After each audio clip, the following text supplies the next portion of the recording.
복수 실패. 리버풀은 안타깝게도 리그 첫 패배를 안겨준 노팅엄 포레스트에게 다시 한번 발목이 잡히며 맨유 노팅엄 2경기 연속 무승부 늪에 빠지게 되었습니다. 앞선 프리뷰에서 노팅엄과 같이 점유율 포기의 실리 축구를 택하는 팀을 상대로 아르네 슬롯이 어떻게 공간을 창출해내는지 그 부분을 유심히 지켜보라 했는데 안타깝게도 전반 45분 동안 해답을 찾지 못했던 것이 무승부로 이어진 게 아닐까 싶습니다. 아쉽지만 승점 1점을 보다 소중히 여겨봐야 할 것 같습니다. 오늘은 리버풀이 왜 선제 실점을 하게 되었고 어떤 변화를 통해 동점골을 기록할 수 있었는지 가볍게 살펴보도록 하겠습니다. 합당한 결과, 만족스러운 결과는 아니지만 노팅엄의 최근 상승세를 감안하면 1대1 무승부도 어찌 보면 합당한 결과라고 말할 수 있습니다. 노팅엄은 이번 무승부 전까지 5경기 연속 클린시트, 6연승 기록, 심지어 12월 15일 아스톤빌라 상대로 2대1 승리를 거두는 당시 실점한 이래로 무려 한 달 만에 실점, 승점 드랍을 한 것입니다. 누누볼이 얼마나 위력적인 결과를 만들어내고 있었는지 알 수 있죠. 따라서 리버풀 입장에서 억울할 수는 있지만 선제 실점을 한 것 치고는 그래도 충분히 좋은 경기력, 결과를 만들어냈다고도 평가할 수 있습니다. 첫 실점 장면부터 하나하나 뜯어보죠. 노팅엄은 딱 2명을 기준으로 공격이 파생됩니다. 10번 깁스 화이트, 11번 크리스 우드. 나머지 윙어들도 정말 좋은 활약을 보이지만 강력한 보름반 자원인 깁스 화이트와 타겟맨 우드가 핵심이죠. 오늘 경기 첫 번째 역습 허용, 거의 유일한 위협적인 공격이 실점으로 이어진 장면에서도 결국 우드가 중심이었죠. 지금의 장면을 보시면 우드를 마크하는 코나테가 세컨볼 싸움에서 헤더 클리어링을 해냅니다. 여기까지 아무런 문제가 없이 정상적이죠. 그 다음 앤더슨이 다시 볼을 처리하는 과정에서 코나테에게 재차 연결되고 코나테가 또다시 머리로 패스 시도를 합니다. 그런데 여기서 문제가 발생하죠. 이 볼이 짧으면서 오도이에게 커트를 당하게 되는데 코나테, 그라벤베르의 위치를 봅시다. 코나테가 우드와 경합하느라 한 칸 올라오게 되었고 그 뒷공간을 6번 그라벤베르가 커버해주고 있었습니다. 재차 세컨볼을 처리하는 과정에서는 코나테가 그 위치에 있었기에 헤더로 연결하려던 것이었죠. 그럼 이제는 자리로 복귀했어야 합니다. 현재 장면을 보시면 그라벤베르는 6번 자리로 돌아오려 하는데 코나테는 여전히 볼을 쳐다보면서 그라벤베르의 움직임을 인지하지 못합니다. 다음 장면을 보시죠. 공을 쳐다보며 자리를 사수하는 코나테와 뒤에서 본래의 자리로 회복하려는 그라벤베르 간의 포지셔닝 미스가 발생합니다. 보이시죠? 둘은 6번 자리에 겹쳐있고 본래 코나테의 마크맨이던 우드가 뒷공간으로 들어갑니다. 정말 치명적인 미스라 말할 수 있겠죠. 오도이는 볼을 지켜내고 사이 공간을 통해 엘랑가에게 패스. 엘랑가가 패스를 받고 몸을 오픈하는 순간 이때 포지셔닝을 봅시다. 본래 있어야 하는 코나테 자리에 우드가 있습니다. 코나테는 여전히 미드필더 위치에 있는데 말이죠. 실점의 원흉이 누구냐 하면 코나테라 말할 수 있지만 자세하게 얘기해 본다면 그라벤베르와 코나테 두 선수 간의 소통이 원활히 이루어지지 않은 점이 문제라 말할 수 있겠죠. 엘랑가는 당연히 뒷공간으로 들어가는 우드에게 편하게 패스. 우드는 어렵지 않게 이 각도에서 파포스트로 슈팅, 선제 득점으로 이어집니다. 전형적으로 점유율 포기, 역습 기반의 축구를 하는 팀을 상대로 선제 실점을 허용한다? 경기 난이도가 몇 배는 상승한다 볼 수 있죠. 안타깝지만 코나테가 복귀한 이후 인상적인 활약을 보여주지 못하고 있다 보니 우측에서 허용하지 말아야 하는 공격 장면이 계속 나오는 것 같습니다. 다음으로 최악의 전반전. 아르네 슬롯에게 있어 이번 경기는 큰 도전 과제 중 하나였습니다. 로우 블록을 뚫어낼 수 있는가? 하지만 안타깝게도 전반전 흐름에서는 해답을 찾지 못했습니다. 경기 장면을 통해 보시죠. 지난 영상에서 PPDA 수치를 보여주며 노팅엄 포레스트는 프리미어리그 내 가장 낮은 전방 압박 강도를 보여준다 라고 언급한 내용이 있습니다. 해당 내용을 정확히 이해할 수 있는 장면이 여기에 있습니다. 노팅엄은 4-5-1 형태로 내려앉으며 센터백이 센터 서클을 넘어서 있는데 아무도 압박을 하지 않습니다. 지금의 장면이 의미하는 것은 하프 스페이스를 잠그는 동시에 롱볼을 무력화시키겠다. 로우 블록 상황을 만드는 와중에 이렇게 극단적으로 압박을 포기해버리면 볼을 소유하는 입장에서 할 수 있는 것은 측면에서 해결하기밖에 없습니다. 미드필더 수비수 간격이 이렇게 좁은데 중앙에 볼을 투입한다는 것은 그대로 볼이 끊기는 순간 역습을 얻어맞겠다는 의미로밖에 들리지 않죠. 그러면 전반 윙어들은 왜 고전했던 것일까요? 중앙에서 답이 없다 보니 왼쪽 윙포워드 각포를 향해 반다이크가 패스를 준 상황입니다. 우선 각포가 터치라인에 붙어있는 것은 당연한 전술적 움직임입니다. 왼쪽 윙어의 마크맨인 라이트백을 최대한 당겨놓으면서 센터백과 라이트백 간의 간격을 넓히기 위한 작업이죠. 그런데 여기서 노팅엄 선수들의 포지셔닝을 보시면 미드필더 한 명이 하프 스페이스를 점거하고 있습니다. 그리고 로버트슨이 저 멀리 떨어져 있다 보니 윙어가 라이트백을 도와 하프 스페이스 공간을 막아 세울 수 있는 이상적인 포지셔닝을 가져가고 있습니다. 여기서 각포가 무언가를 만들어내기 위해서는 1차적으로 라이트백을 우선 뚫어내고 윙어, 미드필더의 도움 수비까지도 뚫어내야 합니다. 전성기 네이마르 정도는 와야 가능한 옵션이죠. 공간 방어를 하기 승리하기에 최적화된 포지셔닝과 3명의 수비 자원이 기다리고 있습니다. 리버풀이 지금의 구조에서 뚫어내겠다는 의지가 있다면 마크맨이 없는 자유로운 수비 자원, 지금의 미드필더가 이렇게 편히 하프 스페이스에 들어가지 못하게끔 앞에 10번 미드필더를 배치시켜 혼선을 야기해야 합니다. 지난 프리뷰에서 언급했다시피 로우 블록을 뚫는 디테일은 풀백 혹은 6번 미드필더의 포지셔닝을 우리의 의도대로 움직이게 만드는 것입니다. 이 생각을 가진 채 지난 프리뷰에서 보여준 맨시티의 득점 패턴을 잠시 봅시다. 그바르디올과 도쿠가 측면에 나란히 붙어있으면서 상대 풀백과 윙어를 잡아두는 역할을 합니다. 그리고는 하프 스페이스에 아무도 없죠. 이런 구조를 만들어낼 수 있었던 것은 맨시티의 미드필더가 상대 6번 선수를 다른 공간으로 데려가 두었기 때문입니다. 리버풀도 마찬가지로 윙어와 풀백이 상대 2명을 측면으로 빼냈지만 결국 6번 미드필더가 하프 스페이스에 떡하니 서 있을 수 있었던 배경에는 다른 미드필더의 포지셔닝이 직접적인 도움을 주지 못했다거나 리버풀이 생각한 로우 블록 파괴법은 하프 스페이스에 집중되지 않았던 것일 수도 있습니다. 제 개인적인 추측이지만 상대가 하프 스페이스에 6번 미드필더를 대놓고 배치시키며 중앙 공간에서는 되려 공간이 발생할 수 있어 이를 활용하여 적극적인 중거리 슈팅에 대한 요구를 한 것으로 보입니다. 노팅엄의 수비 장면을 조금 더 보시죠. 디아스가 중앙에서 볼을 받아 곧바로 측면으로 패스 주는 상황입니다. 지금도 보시면 알겠지만 중앙에는 공간이 없습니다. 각포가 볼을 잡는 순간의 포지셔닝을 보시죠. 라이트백이 바깥으로 나왔지만 안에는 이미 윙어와 미드필더가 들어가 있습니다. 하프 스페이스 공간에 이미 2명이 배치되어 곧바로 이 공간에 볼을 투입하는 것은 불가능하죠. 10번 맥알리스터가 돌아가는 움직임을 보입니다. 오버래핑하는 맥알리스터를 보지 않고 그대로 크로스 시도, 당연히 그대로 클리어링, 이 볼이 노팅엄에게 다시 연결됩니다. 전반전 거의 내내 이 장면의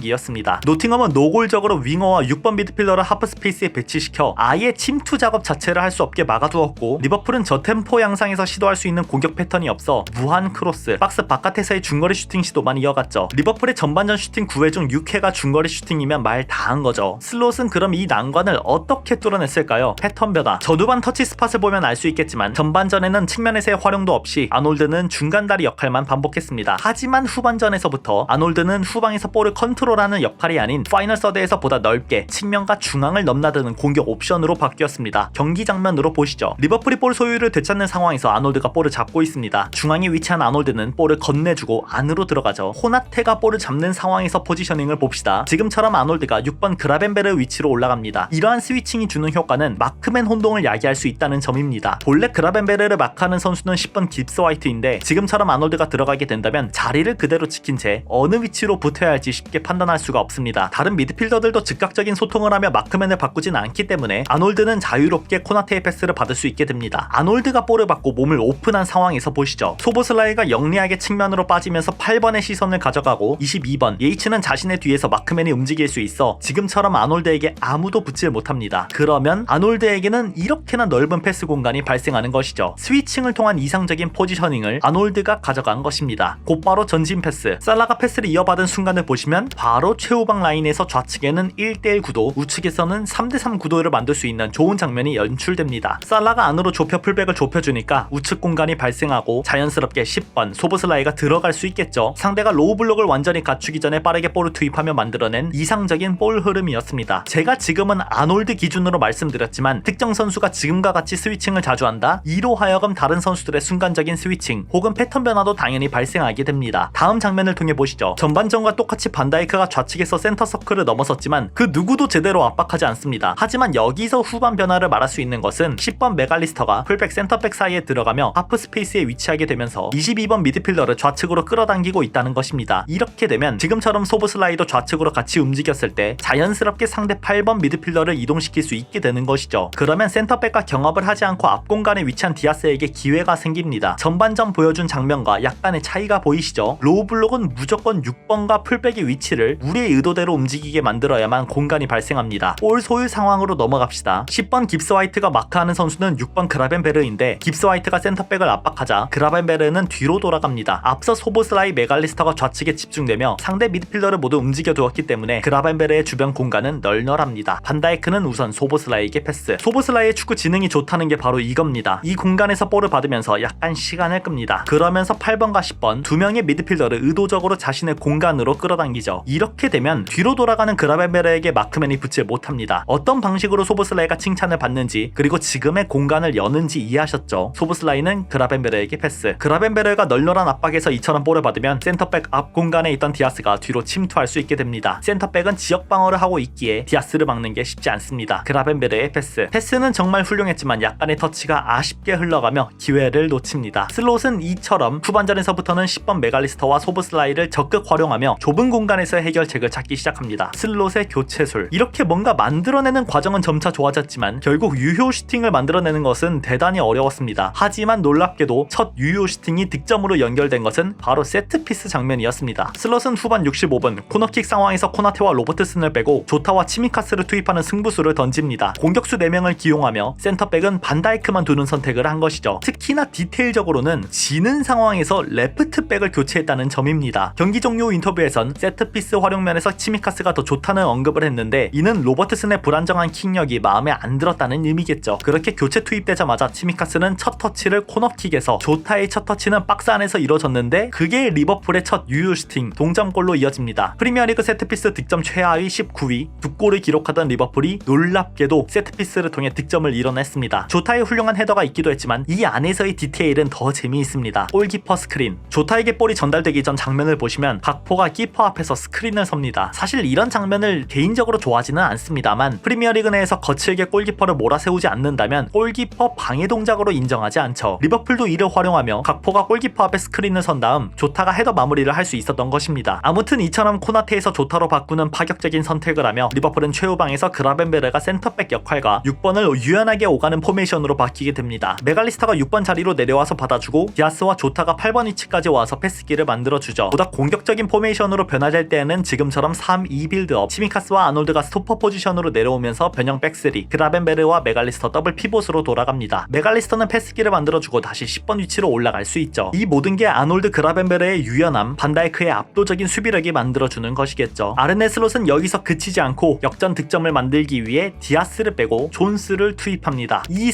순간에서부터는 포워드 3명, 미드필더 4명이 돌아가는 구조, 유연함의 끝을 보겠다는 의미로 해석할 수 있습니다. 마지막 장면 하나 보겠습니다. 아놀드가 대각선으로 깊게 볼을 투입합니다. 이 킥 하나로 곧바로 윙어 각포와 상대 라이트백 1대1 구도가 나오죠. 각포는 이 볼을 살립니다. 각포가 왼발로 볼을 컨트롤하는 시점에서의 포지셔닝을 봅시다. 9번 조타는 곧바로 센터백 사이로 진입, 뒤에서는 존스, 소브슬라이, 미드필더들이 접근하고 있습니다. 노팅엄의 수비진은 아직 완전한 자리를 잡지 못하고 있죠. 각포가 시간을 더 끌면서 치미카스가 들어오는 타이밍을 보고 있습니다. 치미카스는 열심히 들어오고 있죠. 이 장면을 보면 앞서 맨시티 장면 언급했던 게 슬슬 기억나시죠? 측면에서 2명을 가져가는 상황에서 6번 미드필더가 측면을 바라보고 있는 동시에 지금의 하프스페이스 공간을 방어하기 위해서 또 다른 미드필더 8번이 움직이고 있습니다. 이러면 중앙 공간이 발생하죠. 무조건 뭐다? 풀백과 6번을 움직이게 해라. 각포는 치미카스의 움직임을 보고 존스에게 패스를 줍니다. 존스는 치미카스를 활용하지 않고 흘려보냅니다. 이 순간 보시면 바로 메갈리스터, 소보슬라이가 손을 들고 있죠. 이 점이 미드필더 4명을 활용했을 때 최대 장점이라 말할 수 있죠. 존스가 투입되며 측면에서의 움직임을 보이자 1차적으로 각포를 마크한 6번 미드필더가 후속적으로 자신의 마크맨인 존스를 따라 측면에 붙어있을 수밖에 없게 됩니다. 이러면 조타가 센터백을 묶어주는 덕에 8번이 하프스페이스 방어하기 위해 들어가고 지금의 중앙 공간이 발생하는 것이죠. 메갈리스터와 소브슬라이는 손을 들며 공을 달라는 신호를 보입니다. 하지만 존스가 이 공간은 보지 못했고 빙글 한 바퀴 돕니다. 빙글 한 바퀴 돌면서 상대 윙어까지 페널티 박스에 다 몰아넣었습니다. 이런 식으로 미드필더를 한 명 더 추가하고 조타마저도 완전한 9번이 아니라 센터백 앞 공간에 자리하며 미드필더적인 움직임을 보이기 때문에 노팅엄은 경기 후반 자신의 마크맨을 명확히 잡는 것조차 힘들어했습니다. 이로 하여금 여러 기회들이 있었으나 안타깝게 골키퍼 선방에 무위로 그치며 리버풀은 1대1 무승부를 기록하게 되었죠. 결과는 당연히 아쉬울 수밖에 없습니다. 전반전 45분 동안 하프스페이스를 활용하지 못하는 포지셔닝으로 인해 허무하게 시간을 흘려보낸 게 참 아쉬웠죠. 개인적인 생각으로 앞으로 남은 리그 경기에서 지금과 같이 전반전 45분을 너무나 쉽게 소모하는 경기들이 자주 발생한다면 조금은 빡빡한 승점 관리가 되지 않을까 싶습니다. 이번 경기를 잘 분석해서 후반기 내려앉는 팀을 상대로 마무리할 수 있는 패턴을 찾아냈으면 하는 바람이 있습니다. 오늘은 여기까지. 그럼 안녕.